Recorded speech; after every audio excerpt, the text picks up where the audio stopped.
Hello and welcome to your new summer job at the new and improved Freddy Fazbear's Pizza. I'm here to talk you through some of the things you can expect to see during your first week here and to help you get started down this new and exciting career path. Now, I want you to forget anything you may have heard about the old location, you know.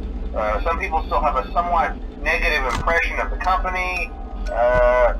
That old restaurant was kind of left to rot for quite a while, but I want to reassure you, Fazbear Entertainment is committed to family fun and above all, safety.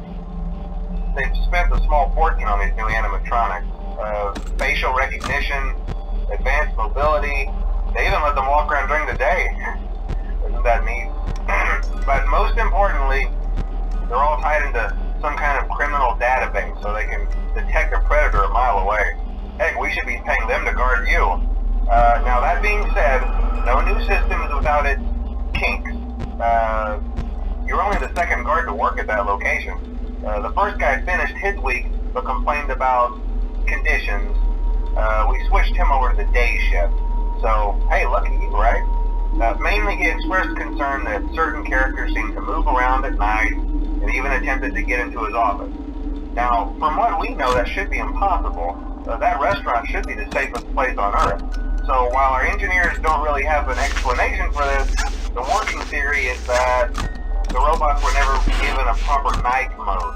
So when it gets quiet, they think they're in the wrong room. So then they go try to find where the people are, and in this case, that's your office. So our temporary solution is this. There's a music box over by the prize counter, and it's rigged to be wound up remotely. So just every once in a while, switch over to the prize counter video feed and wind it up for a few seconds. It doesn't seem to affect all of the animatronics, but it does affect one of them. And as for the rest of them, we have an even easier solution. You see, there may be a minor glitch in the system, something about the robot seeing you as an endoskeleton without his costume on and wanting to stuff you into a suit. So hey, we've given you an empty Freddy Fazbear head. Problem solved. You can put it on any time and leave it on for as long as you want. Eventually anything that wandered in will wander back out. Something else worth mentioning is kind of the quirky modern design of the building. You may have noticed there are no doors for you to close. But hey, you have lights, and even though your flashlight can run out of power, the building cannot. So don't worry about the place going dark. Well, I think that's it. You should be golden. Check the lights, put on the Freddy head if you need to. Keep the music box wound up, piece of cake. Have a good night, and I'll talk to you tomorrow.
Hello? Hello? See, I told you your first night wouldn't be a problem. You're a natural. By now I'm sure you've noticed the older models sitting in the back room. Those are from the previous location, and we just use them for parts now. The idea at first was to repair them. They even started retrofitting them with some of the newer technology, but they were just so ugly, you know? And the smell. So the company decided to just go in a whole new direction and make them super kid-friendly. Those older ones shouldn't be able to walk around, but if they do, the whole Freddy head trick should work on them too, so whatever. I love those old characters. Did you ever see Foxy the Pirate? Oh wait, Foxy. Oh yeah, Foxy. Hey listen, that one was always a bit twitchy. I'm not sure if the Freddy head trick will work on Foxy. If for some reason he activates during the night, and you see him standing at the far end of the hall, just flash your light at him from time to time. Those older models would always get disoriented with bright lights. It would cause a system restart or something. Come to think of it, you might want to try that on any room where something undesirable might be. It might hold him in place for a few seconds. That glitch might have carried over to the newer models too. One more thing, don't forget the music box. I'll be honest, I never liked that puppet thing. It's always thinking, and it can go anywhere. I don't think the Freddy mask will fool it, so just don't forget the music box. Anyway, I'm sure it won't be a problem. Have a good night, and I'll talk to you tomorrow.